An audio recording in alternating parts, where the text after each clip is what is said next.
Welcome to DSC buddy channel. So ఈ వీడియోలో అయితే మనము సైకాలజీ అభ్యాసనం చాప్టర్లోని ప్రాక్టీస్ బిట్స్ అయితే చూద్దాము.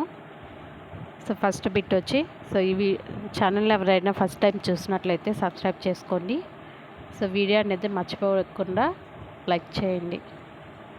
సో ఫస్ట్ బిట్ వచ్చి మనకి శిశువు యొక్క అతి ముఖ్యమైన శోధనలకు వీరు మార్గదర్శకత్వం వహిస్తారని వైగాట్స్కి సాంఘిక సాంస్కృతిక సిద్ధాంతం సూచిస్తుంది అని అడిగారు. ఎవరు మార్గదర్శకత్వం వహిస్తారు? తల్లిదండ్రులు మాత్రమేనా? ఇతర పిల్లల? ట్యూటర్ల పాత్ర వహించే వయోజనులు కాని పిల్లలు కానివారా? ఆన్సర్ అనేది ఏమవుతుంది మనకి? శిశువు యొక్క అతి ముఖ్యమైన శోధనలకు వీరు మార్గదర్శకత్వం వహిస్తారని వైగాట్స్కి సాంఘిక సాంస్కృతిక సిద్ధాంతం సూచిస్తుందని అడిగారు. సో ఆన్సర్ వచ్చి మనకి దీనికి ఆన్సర్ వచ్చి మనకి ఆప్షన్ 4 అనేది కరెక్ట్ ఆన్సర్. నెక్స్ట్ బిట్ వచ్చి సంప్రదాయ నిబంధనానికి ఉదాహరణ. సో కింద వాటిల్లో మనకి సంప్రదాయ నిబంధనానికి ఉదాహరణ ఏంటి అని అడిగారు. సో సంప్రదాయ నిబంధన ఎవరిది అసలు? అది పావ్లోవ్ శాస్త్రి. సో పావ్లోవ్ దేని మీద చేశారు? కుక్క మీద. సో ఇక్కడ ఆప్షన్స్ ఏమి ఇచ్చారు మనకి? ఫస్ట్ ఆప్షన్ వచ్చి విద్యుత్ ఘాతము నుండి కుక్కలు అసహాయతను నేర్చుకున్నట. సెకండ్ ఆప్షన్ వచ్చి ఆహారం కోసం ఎలుక మేట నొక్కుట. థర్డ్ ఆప్షన్ వచ్చి కుక్క గంట మోతుకు లాలాజలాన్ని స్రవించడం నేర్చుకున్నట. ఫోర్త్ ఆప్షన్ వచ్చి పావురం ఆహారం విడుదల కోసము కీని ముక్కుతో కొట్టుట. సో మనకు సంప్రదాయ నిబంధన వచ్చి పావులో చేసి దేని మీద ప్రయోగం చేశారు? కుక్క మీద. సో కుక్క గంట మోతుకు లాలాజలం స్రవించడం నేర్చుకోవడం. సో దీని ఆన్సర్ వచ్చి మనకి ఆప్షన్ 3. నెక్స్ట్ బిట్ వచ్చి 8వ తరగతి చదువుతున్న ఒక విద్యార్థి బహుమతి పొందుటకు మాత్రమే చదివేందుకు అలవాటు పడినాడు. ఇది దీనికి ఉదాహరణ. సో ఏంటి? బహుమతి పొందడానికి మాత్రమే చదవడం అలవాటు పడ్డాడు. సో ఇదేమవుతుంది? కార్యసాధక నిబంధన అవుతుందా? ఎస్ఆర్ నిబంధన సిద్ధాంతమా? ఎస్ నిబంధన సిద్ధాంతమా? ఎస్ఆర్ మరియు ఆర్ఎస్ నిబంధన సిద్ధాంతమా? సో ఆన్సర్ అనేది ఏమవుతుంది మనకి? కార్యసాధక నిబంధన. నెక్స్ట్ బిట్ వచ్చి స్వయం వేగంతో అభ్యసించుట దీనిలో సాధ్యమవుతుంది. స్వయం వేగంతో. సో దేంట్లో సాధ్యమవుతుంది? కార్యక్రమయుత అభ్యాసనంలో. నెక్స్ట్ బిట్ వచ్చి సంప్రదాయ నిబంధనానికి సంబంధించని సూత్రం. సంప్రదాయ నిబంధనకు సంబంధించిన సూత్రం. సో ఏమిటిది? ఆకృతీకరించుట, సామాన్యీకరణము, విలుప్తీకరణము, ఆయత్న సిద్ధ స్వాస్థము. సో మనకి పావ్లోవ్ గారు రాసిన సంప్రదాయ నిబంధనలో సామాన్యీకరణం ఉంది, ఆయత్న సిద్ధ స్వాస్థం ఉంది, విలుప్తీకరణం ఉంది. సో లేనిదేంటి? ఆకృతీకరించుట. సో మన ఆన్సర్ వచ్చి ఆకృతీకరించుట. ఆప్షన్ 1 అనేది కరెక్ట్ ఆన్సర్. నెక్స్ట్ క్రింది వాణిలో ప్రేరణ యొక్క విధి కానిది ఏది అని అడిగారు. సో ఏమవుతుంది? ప్రవర్తనను స్థిరపరుస్తుంది. ఆప్షన్ 2 వచ్చి ప్రవర్తనను నిర్దేశిస్తుంది. ఆప్షన్ 3 వివేచనను పెంచుతుంది. ఆప్షన్ 4 జీవిని శక్తివంతం చేస్తుంది అని ఇచ్చారు. సో ప్రేరణ అంటే మోటివేట్ విధి కానిది అని ఇచ్చారు. సో ఆన్సర్ అనేది ఏమవుతుంది మనకి? వివేచనమును పెంచుతుంది అనేది విధి కాదు. నెక్స్ట్ బిట్ వచ్చి బట్ అని ఉచ్చరించడం నేర్చుకున్న పిల్లవాడు తర్వాత అదే రీతిలో పుట్ని ఉచ్చరించడంలో జరిగిన బదలాయింపు రకం ఏది? సో ఏ బదలాయింపు జరిగింది ఇక్కడ మనకి? బ్యూటీ బట్ అని చదివారు, ప్యూటీ పట్ అని చదువుతారు కదా. బట్ అని చదివిన పిల్లవాడు పట్ అని నేర్చుకుంటాడు, కానీ ప్యూటీ పుట్ అవుతుంది. సో ఇక్కడ రుణాత్మక బదలాయింపు జరిగింది. నెక్స్ట్ బిట్ వచ్చి పురోగమన అవరోధం ఈ రకమైన అభ్యాసన బదలాయింపునకు సంబంధించినది అని అడిగారు. సో ఏ రకమైన అభ్యాసన బదలాయింపుకు సంబంధించింది? ప్రతికూల బదలాయింపు. నెక్స్ట్ బిట్ వచ్చి మాస్లో తన అవసరాల అనుక్రమణలో చేర్చుటకు ఆత్మ ప్రస్తావన పదాన్ని వీరి నుండి గ్రహించారు. సో ఎవరి నుండి గ్రహించారు? Cut Goldstein. నెక్స్ట్ బిట్ వచ్చి అంతర్గత ప్రేరణ దీని సంబంధమైనది. సో అంతర్గత ప్రేరణ అనేది దీని సంబంధమైనది అన్నారు. దీని సంబంధమైనది ప్రవర్తనను నియంత్రించే స్పష్టమైన బహిర్గత కారకాల, అధిక బహిర్గత ప్రేరణన, అనివార్యం లేదా సమ్మతిన, వ్యక్తి ప్రవర్తనకు స్పష్టమైన బహిర్గత బహుమానం లేకపోవటమా. ఆన్సర్ అనేది ఏమవుతుంది మనకి? వ్యక్తి ప్రవర్తనకు స్పష్టమైన బహిర్గత బహుమానం లేకపోవడం. సో నెక్స్ట్ బిట్ వచ్చి వైగాట్స్కి ప్రకారం పిల్లలు తమలో తామే మాట్లాడుకోవడానికి కారణం. సో ఎందుకు మాట్లాడుకుంటారు తమలో తామే? సో అదేమన్నా స్వీయ మార్గదర్శకత్వం అవుతుందా? పెద్దలంటే భయమా? ఇతరులతో మాట్లాడటకు ముందు ప్రాక్టీస్ చేయడమా? ఆత్మవిశ్వాసం పొందుటగా? సో వైగాట్స్కి ప్రకారం పిల్లలు తమలో తామే మాట్లాడుకోవడానికి కారణం ఏంటంటే స్వీయ మార్గదర్శకత్వం. నెక్స్ట్ బిట్ వచ్చి మానసిక చలన రంగంలో నైపుణ్యములను అభ్యసించుటకు తప్పనిసరిగా కావాల్సినది. సో తప్పనిసరిగా కావాల్సింది ఏంటి? అభ్యాసము. నెక్స్ట్ బిట్ వచ్చి విద్యార్థుల్లో ప్రకృతిని ప్రశంసించే అలవాటును అలవర్చడానికి ఉపాధ్యాయుడు ప్రయత్నించాడు. ఇది ఈ అభ్యాసన రంగానికి సంబంధించినది అని అడిగారు. సో ఏ అభ్యాసన రంగానికి సంబంధించింది? భావావేశ అభ్యాసన రంగానికి. నెక్స్ట్ బిట్ వచ్చి ఉద్వేగాల ప్రకటన మరియు భావాల నిర్వహణల అభ్యాసనమునకు సంబంధించిన రంగము. ఉద్వేగాల ప్రకటన మరియు భావాల నిర్వహణల అభ్యాసనమునకు సంబంధించిన రంగం ఏది? భావావేశ రంగం.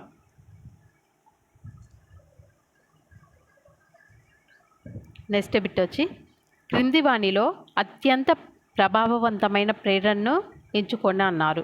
సో అత్యంత ప్రభావవంతమైన ప్రేరణ అనేది ఏమవుతుంది? సుస్థిరమైన అంతర్గత ప్రేరణ. నెక్స్ట్ బిట్ వచ్చి ఒక 5వ తరగతి విద్యార్థి తన తోటి విద్యార్థుల ప్రవర్తనను తరగతి ఉపాధ్యాయుడు ప్రశంసించటాన్ని గమనించి అలాంటి ప్రశంసల కోసం తను ఆ ప్రవర్తన నేర్చుకున్నాడు. ఇక్కడ ఇమిడి ఉన్న అభ్యాసన సిద్ధాంతం. ఇక్కడ ఉన్న అమిడి ఉన్న అభ్యాసన సిద్ధాంతం అనేది ఏంటి? సాంఘిక అభ్యాసనం.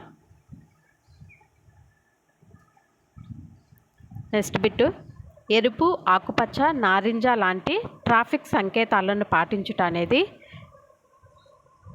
ఈ రకమైన అభ్యాసన సిద్ధాంతానికి చెందినది. సో ఇది ఏ రకమైన అభ్యాసన సిద్ధాంతానికి చెందింది? నిబంధన. నెక్స్ట్ బిట్ వచ్చి క్రింది వాటిలో వినూత్నంగా సమస్యను పరిష్కరించడానికి అనువైన ఉపగమం. సో అనువైన ఉపగమం ఏంటి? వినూత్నంగా అంటే కొత్త, వేరే, డిఫరెంట్గా. వినూత్నంగా సమస్యను పరిష్కరించడానికి అనువైన ఉపగమం గెస్టాల్. నెక్స్ట్ బిట్ వచ్చి నిర్మాణాత్మక ఉపగమనానికి సంబంధించి కింది వాటిలో సరి అయినది. సో నిర్మాణాత్మక ఉపగమన సంబంధించి కింది వాటిలో సరైనది ఏంటి మనకి? తన అనుభవాల ఆధారంగా అభ్యాసకుడు స్వీయ జ్ఞానాన్ని నిర్మించుకుంటాడు. నెక్స్ట్ బిట్ వచ్చి కార్యసాధక అభ్యసన పరిమితుల్లో ఒకటి. సో కార్యసాధక అభ్యసన పరిమితుల్లో ఒకటి ఏంటిది? సత్వర పరిపుష్టిన, స్వీయ అభ్యాసనమా, అభ్యాసకుని చురుకుగా క్రియాత్మకంగా ఉంచుతుందా, సరి అయిన సమాధానం ఎంపికలో అవకాశ కారకమా.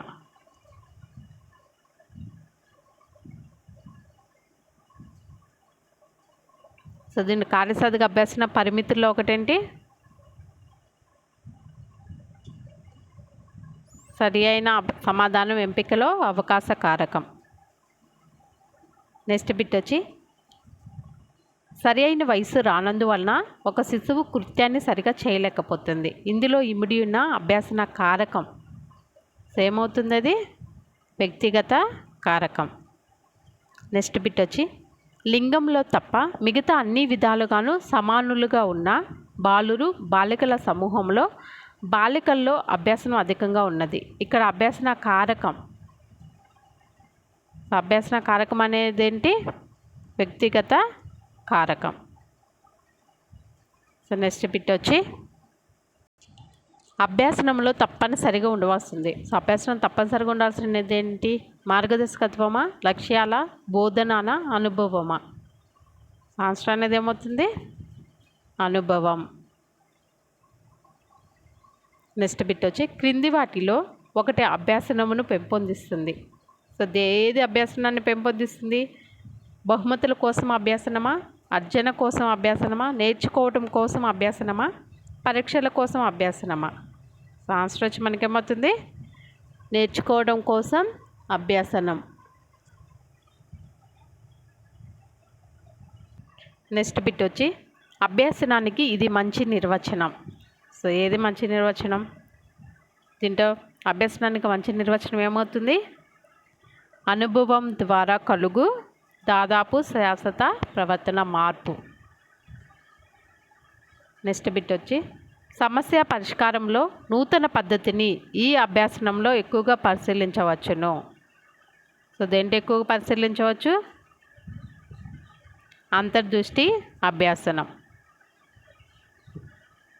నెక్స్ట్ బిట్ వచ్చి క్రింది వాటిలో స్వీయ అభ్యాసన గమనం కోసం విషమ జాతి సమూహ విద్యార్థులకు బోధించుటకు తగిన పద్ధతి. సో ఆన్సర్ ఏమవుతుంది మనకి? కార్యక్రమయుత అభ్యాసనం. నెక్స్ట్ బిట్ వచ్చి అభ్యాస నియమంను ఈ సంప్రదాయం ఏర్పరిచింది. సో ఏ సంప్రదాయం ఏర్పరిచింది? ప్రవర్తనవాదం. నెక్స్ట్ బిట్ వచ్చి అభ్యాసకుడు పాల్గొనేది. సో అభ్యాసుడు పాల్గొనేది ఎస్ఆర్ నిబంధనలో కంటే ఆర్ఎస్ నిబంధనలో క్రియాత్మకంగా ఉంటుంది. ఆప్షన్ 1 అనేది కరెక్ట్ ఆన్సర్. నెక్స్ట్ బిట్ వచ్చి వైగాట్స్కి ప్రకారం పిల్లల స్వయం నిర్దేశిత భాష. స్వయం నిర్దేశిత భాష అనేది ఏంటి? వైగాట్స్కి ప్రకారం పిల్లలకి సాంఘిక భాషన, సంస్కృతపరమైన భాషన, అహం కేంద్ర భాషన, వ్యక్తిగత భాషన? ఆన్సర్ ఏమవుతుంది? స్వయం నిర్దేశిత భాష, వ్యక్తిగత భాష. నెక్స్ట్ బిట్ వచ్చి క్రింది వానిలో అభ్యాసన సంసిద్ధతకు ప్రధానమైనది. అభ్యాసన సంసిద్ధతకు ప్రధానమైనది ఏంటి? పరిపక్వత. నెక్స్ట్ బిట్ వచ్చి పావ్లోవ్ శాస్త్రీయ నిబంధనలో గంటకు ఆహారాన్ని జోడించడం వల్ల నిబంధన ఏర్పడింది. ఈ జోడించడం ఎంత ఎక్కువగా ఉంటే అంత బలంగా ఆ నిబంధిత ప్రతిస్పందన ఏర్పడుతుంది. ఇట్లాంటి సంబంధాలను ఏమంటారు? సో ఏమంటారు ఇట్లాంటి సంబంధాలని? పునర్బలనం. నెక్స్ట్ బిట్ వచ్చి ప్రతి అభ్యాసకుడు అభ్యాసన అంశాలను తనదంటూ ఒక ప్రత్యేక విధానాన్ని ఉపయోగించి నేర్చుకుంటాడు. ఇది అతని యొక్క సో ఏమవుతుంది? అభ్యాసన శైలి అవుతుందా, అభ్యాసన సంసిద్ధత అవుతుందా, కాంక్ష స్థాయి అవుతుందా, సాధన ప్రేరణ అవుతుందా? సో ఏమవుతుంది ఆన్సర్ అనేది? అభ్యాసన శైలి. నెక్స్ట్ బిట్ వచ్చి తక్షణమైన అభ్యాసన ప్రక్రియ జరిగే సిద్ధాంతము. తక్షణమైన అభ్యాసన ప్రక్రియ జరిగే సిద్ధాంతం ఏంటి? అంతర్దృష్టి సిద్ధాంతం. నెక్స్ట్ బిట్ వచ్చి వ్యక్తిలో అంతర్గతంగా ఏర్పడు ప్రతిచర్యలు. వ్యక్తిలో అంతర్గతంగా ఏర్పడే ప్రతిచర్యలు ఏంటి? నిరుద్దీపన ప్రతిచర్యలు. నెక్స్ట్ బిట్ వచ్చి కార్యసాధక నిబంధనలో దీనికి ప్రాముఖ్యతనిస్తారు. సో దేనికి ప్రాముఖ్యతనిస్తారు? ప్రతిస్పందనకి. ఫలిత నియమం దీని గురించి తెలుపును. దేని గురించి తెలుపుతుంది ఫలిత నియమం అనేది? ప్రయోగ నిర్వహణనా, అభ్యాసమా, పరిపక్వతనా, శిక్షణ, బహుమతుల పాత్ర? సో ఫలిత నియమం దేని గురించి తెలుపుతుంది? శిక్షణ, బహుమతుల యొక్క పాత్ర. నెక్స్ట్ బిట్ వచ్చి అభ్యసన ప్రక్రియలో ఫలితముల యొక్క జ్ఞానము మరియు అభివృద్ధి. అభ్యసన ప్రక్రియలో ఫలితముల యొక్క జ్ఞానం మరియు అభివృద్ధి అనేవి శిశువును ప్రేరేపించుటకు. నెక్స్ట్ బిట్ వచ్చి అభ్యసనము వ్యవస్థాపనముపై ఆధారపడి ఉండునని చెప్పిన వారు ఎవరని అడిగారు? సో ఎవరు చెప్పారు? గెస్టాల్ట్ వాదులు. నెక్స్ట్ బిట్ వచ్చి పిల్లల్లో అభ్యసన బదలాయింపును పెంపొందించుటకు ఉత్తమమైన మార్గము. సో ఉత్తమమైన మార్గం ఏంటి? పరిస్థితుల మధ్య పోలికలు వర్ణించటం. నెక్స్ట్ బిట్ వచ్చి ఒక ప్రత్యేక ప్రవర్తన పునరావృతం కాకుండా నిరుత్సాహ పర్యవసానాలను ఇలా అంటారు. సో ఏమంటారు? ప్రతికూల పునర్బలనం.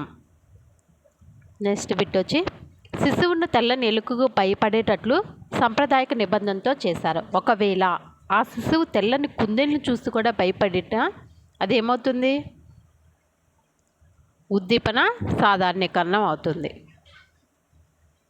నెక్స్ట్ బిట్ వచ్చి క్రింది వానిలో ఒకటి అభ్యాసకుని అధిక జ్ఞానాత్మక సామర్థ్యాన్ని సూచిస్తుంది. సో ఏది సూచిస్తుంది అధిక జ్ఞానాత్మక సామర్థ్యాన్ని? వివేచనం. నెక్స్ట్ బిట్ వచ్చి ఉపాధ్యాయునిచే శిక్షింపబడిన 1వ తరగతి విద్యార్థి అందరూ ఉపాధ్యాయుల పట్ల భయమును పెంపొందించుకుంటాడు. ఇది దీనికి ఉదాహరణ. దేనికి ఉదాహరణ? నిబంధన అభ్యాసనాకి. నెక్స్ట్ బిట్ వచ్చి విభాగముల కన్నా వాటి మొత్తము మిన్న ఈ సూత్రం యొక్క విద్యా ఫలితం. సో ఈ సూత్రం యొక్క విద్యా ఫలితం అంతర్దృష్టి అభ్యసనము. నెక్స్ట్ బిట్ వచ్చి గెస్టాల్ట్ అభ్యాసనం దీని ద్వారా జరుగుతుంది. సో గెస్టాల్ట్ అభ్యాసనం అనేది దేని ద్వారా జరుగుతుంది? ప్రత్యక్ష వ్యవస్థీకరణము. నెక్స్ట్ బిట్ వచ్చి బండూర పరిశీలన అభ్యాసనం దీనిని ఉద్ఘాటిస్తుంది. సో దేన్ని? అనుకరణ మరియు అనుసరణ ప్రక్రియ. నెక్స్ట్ బిట్ వచ్చి సాంఘిక సాంస్కృతిక సిద్ధాంతమును ప్రతిపాదించిన వారు. ఎవరు ప్రతిపాదించారు? సాంఘిక సాంస్కృతిక సిద్ధాంతాన్ని ప్రతిపాదించిన వారు వైగోట్స్కీ. నెక్స్ట్ బిట్ వచ్చి బండూర ప్రకారం ఈ క్రింది వానిలో ప్రవర్తన నమూనాల్లో ముఖ్యము కానిది. సో ముఖ్యం కానిది సాంప్రదాయక నిబంధనము. నెక్స్ట్ బిట్ వచ్చి ప్రిన్సిపల్స్ ఆఫ్ గెస్టాల్ట్ సైకాలజీ అనే పుస్తకమును రచించిన వారు ఎవరెవరు? ప్రిన్సిపల్స్ ఆఫ్ గెస్టాల్ట్ సైకాలజీ కర్ట్ కోఫ్కా. నెక్స్ట్ బిట్ వచ్చి 9వ తరగతిలోని 3 విద్యార్థులు అన్ని సాధన పరీక్షల్లో 1, 2, 3 స్థానాల్లోకి మారుతుంటారు. ఎల్లప్పుడూ వారు ఒకరిపై ఒకరు ఈర్ష్యపడుతుంటారు. ఈ సందర్భంలో ఉపాధ్యాయుడు విద్యార్థుల ఆరోగ్యపరమైన వికాసానికి ఈ రంగంపై దృష్టి సారించాలి. సో ఏ రంగంపై దృష్టి సారించాలి? భావాత్మక రంగంపై. నెక్స్ట్ బిట్ వచ్చి విద్యార్థుల వైఖరిలో ఆశించిన మార్పులు తేవటం విద్యా లక్ష్యం అని అంటే మనం ఏ రకమైన ప్రవర్తన ఆశించిన మార్పును తెచ్చే లక్ష్యం కలిగి ఉన్నట్లు. ఆన్సర్ వచ్చి మనకి భావాత్మక. నెక్స్ట్ బిట్ వచ్చి నథింగ్ సక్సెస్ లైక్ సక్సీడ్ అనే సామెతను ఈ సూత్రానికి అన్వయించుకోవచ్చు అన్నారు. సో ఏ సూత్రానికి అన్వయిస్తారు? ఉపయోగ సూత్రమా, అభ్యాస సూత్రమా, సంసిద్ధత సూత్రమా, ఫలిత సూత్రమా? సో ఆన్సర్ ఏమవుతుంది? ఫలిత సూత్రం. నెక్స్ట్ బిట్ వచ్చి మనసుకు వస్తువులను వ్యవస్థీకరించే గుణం ఉంది. ఈ ప్రాథమిక ఆలోచన దీనికి సంబంధించినది. సో దేనికి సంబంధించింది? నిర్మాణాత్మక వాదం. నెక్స్ట్ బిట్ వచ్చి ఒక విద్యార్థిని పద్య పఠన అభ్యాసం చేసినప్పుడు తోటి విద్యార్థులు హేళన చేయటం వలన ఆమె 10 మందిలో మాట్లాడుటకు భయపడడం మొదలైంది. సాంప్రదాయిక నిబంధన ప్రకారం ఆమె కొత్తగా నేర్చుకున్న భయం. సో ఏ భయం నేర్చుకుంది? అది కొత్తగా నేర్చుకున్న భయం ఏంటిది? నిబంధిత ప్రతిస్పందన.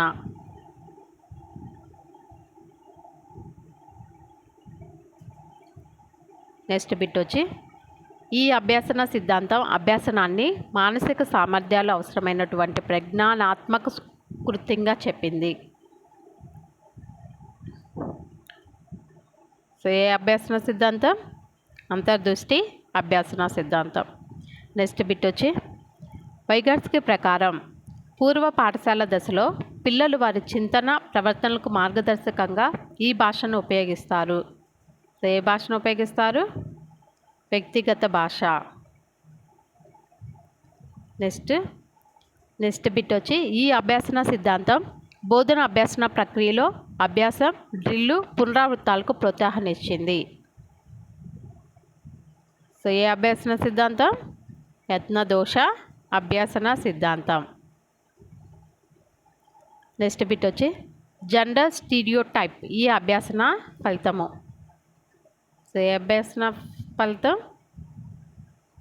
పరిశీలన అభ్యాసన. నెక్స్ట్ బిట్ వచ్చి కింది వానిలో అభ్యాసనానికి సంబంధించి సరి అయిన వివరణను గుర్తించండి.